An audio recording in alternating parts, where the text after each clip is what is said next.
Living in Sunnyside Estates hadn't exactly been my dream, but it made sense. The neighborhood was close enough to make my commute easy, and the winding walking trails were perfect for Maverick, my service dog. Maverick is a golden retriever, smart, gentle, and highly trained. He's the reason I can manage my PTSD from my time overseas. Out in public, he always wears his vest, never strays from my side, and follows commands without hesitation. I've memorized the Americans with Disabilities Act by heart because of how important it is when you rely on a service animal. Still, I never thought I'd have to pull that knowledge out against my own HOA president. The first time I crossed paths with Karen Whitfield, she came striding over with a clipboard clutched to her chest and a permanent scowl on her face. She introduced herself as the president of the HOA, her tone dripping with authority, as though I should be honored. Then her eyes dropped to Maverick, sitting calmly at my side, and she frowned even deeper. "I don't recall approving a dog in this community," she remarked coldly. I explained politely that Maverick wasn't a pet, but a service animal, which meant he was exempt from pet restrictions under federal law. Karen huffed, muttered something about people always finding loopholes, and marched off. Looking back, I should have seen the red flags then. Within just a few weeks, I started receiving notices from the HOA, 3 of them, in fact. One accused me of letting my grass grow a quarter-inch too high. Another insisted my mailbox was painted the wrong shade of black. And the third claimed my garbage can had been visible for about 45 minutes after pickup. Each letter was stamped with Karen's elaborate signature, topped with a smiley face that somehow managed to feel more like a threat than a courtesy. I went along with the demands, not wanting to stir up conflict, but I had the sense this was only the beginning. That suspicion became reality at the next HOA meeting. Karen stood before the group and proposed a new rule, one requiring every animal, including service animals, to be registered with the board and fitted with HOA-issued tags. I raised my hand to point out that this directly conflicted with the Americans with Disabilities Act. Before I could finish, Karen cut me off sharply, insisting that federal laws don't override community standards. I noticed some of the neighbors shifting in their seats, uncomfortable, but none of them spoke up. Afterward, as people filtered out, Karen leaned in close to me. Her voice dropped to a whisper, but the menace in it was unmistakable. "If you want to be difficult," she said, her breath reeking of stale coffee, "I can be difficult too." That weekend, I was out front enjoying a quiet morning. Maverick stretched at my feet while I read the paper. The sunlight was peaceful, until a shadow broke across the lawn. Karen stood there in her khaki shorts and polo, a spray bottle clutched in one hand. "Your dog is in violation of the new ordinance," she announced loudly enough for the neighbors outside to hear. "He doesn't have the approved HOA identification." I stayed calm, reminding her once again that Maverick was a service dog protected under federal law.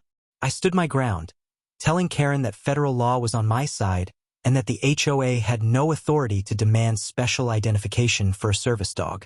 I added that her so-called rule hadn't even been officially adopted yet. Her face flushed a dangerous shade of red.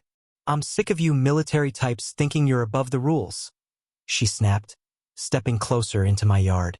"If you won't comply, I'll handle it myself." Before I could react, she raised the spray bottle in her hand and squirted it directly into Maverick's face. He yelped in pain, stumbling back and pawing desperately at his eyes. My heart lurched. I immediately leapt up, positioning myself between her and Maverick. "What's in that bottle?" I demanded, my voice sharp. "Just vinegar and water," Karen replied with a smug grin. "It won't hurt him, but maybe now he'll learn to respect authority."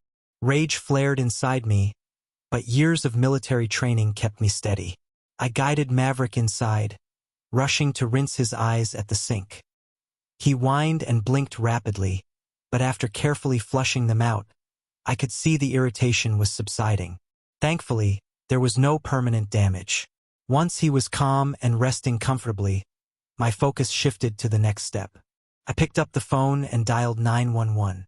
"911, what's your emergency?" the dispatcher asked. "I need to report an assault on my service dog," I explained, keeping my tone firm but controlled. I made sure to emphasize that interfering with a service animal is a federal offense. The dispatcher took down the details and assured me officers were on their way. About 20 minutes later, 2 uniformed police officers knocked at my door. I stepped out and walked them through exactly what had happened, making sure they understood every detail. Then I showed the officers Maverick service animal certification and his training documents, then pointed across the street to Karen's house. One of the officers stayed behind with me to take a full statement, while the other walked over to speak with her. From my window, I could see Karen waving her arms dramatically, her face twisted with outrage, but the officer didn't seem swayed by her theatrics. When both officers returned, they told me Karen had openly admitted to spraying Maverick, insisting she was enforcing community standards. They explained that they had corrected her immediately.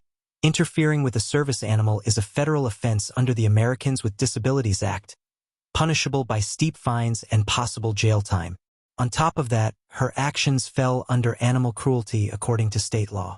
They were placing her under arrest and asked if I wanted to press charges. I didn't hesitate, I said yes. Karen was handcuffed right there in front of her house. She shouted that she'd have me evicted and that the entire neighborhood would side with her. But as the squad car door shut, I noticed neighbors stepping outside, whispering. One of them murmured, "She's finally gone too far." Afterward, another neighbor walked up to me, apologizing for not speaking out at the HOA meeting. "We've all been intimidated by her for too long," she confessed, her eyes flicking toward Maverick, who had already calmed down, sitting tall and alert as always. The legal proceedings moved quickly.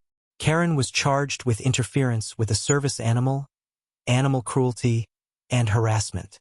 At her first court appearance, she tried to put on a show, arriving in designer clothes with a high-priced attorney. But the lawyer's confidence dwindled as the evidence stacked up against her. The judge was stern, making it clear that community rules never outweigh federal law, particularly when it comes to disability accommodations. While her trial date loomed, an emergency HOA meeting was called. I attended with Maverick, and to my surprise, nearly the entire neighborhood showed up. The vice president of the board called for a vote of no confidence in Karen, pointing out how her reckless behavior had put everyone in legal jeopardy. The vote was unanimous. Karen was officially removed from her position. When I glanced at the table where the board sat, I noticed her nameplate was gone. Someone had already made sure of it. In court, Karen eventually pled guilty to a lesser charge in exchange for avoiding a harsher sentence. The judge handed down her punishment: 30 days in county jail, a $5,000 fine, 200 hours of community service at an animal shelter, and mandatory classes on disability rights. As the sentence was read aloud, her face shifted from outrage to disbelief, then to the slow recognition of what she had brought on herself. "But I was just enforcing the rules," she tried to argue weakly. The judge leaned forward, his voice firm. "The most important rule, Miss Whitfield, is to respect the law of the land, one that protects service animals and the people who depend on them." As bailiffs moved in to take her away, Karen's eyes met mine. Gone was the smug, self-assured expression she had always worn. In its place was a defeated, humbled look. Her lips moved. Maybe she whispered, "This isn't over," but we both knew better. Maverick sat calmly at my side, every bit the picture of discipline and loyalty. I reached down and scratched behind his ears. He leaned gently into my hand, and in that small, grounding moment, I felt the strength of the bond that had carried us through the storm, stronger than ever.